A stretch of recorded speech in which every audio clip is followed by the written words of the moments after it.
এ আপু তুই তাড়াতাড়ি নামাজ শেষ কর, আমার মদ শেষ হয়ে গেছে, আমাকে মদ খাওয়ার টাকা দে। তুই তাড়াতাড়ি নামাজ শেষ কর, না হয় তোকে মেরেই ফেলবো।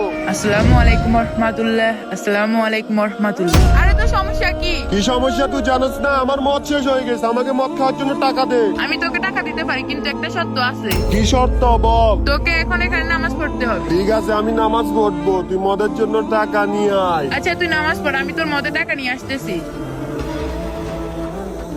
আচ্ছা ঠিক আছে, আমি নামাজ পড়তেছি, তুই আমার মদের জন্য টাকা নিয়ে আয়।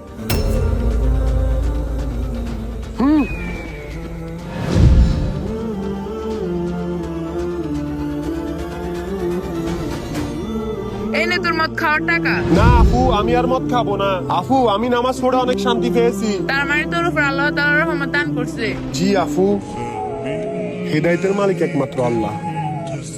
প্রিয় দর্শক, ভিডিওটি ভালো লাগলে ভিডিওতে একটা লাইক করুন।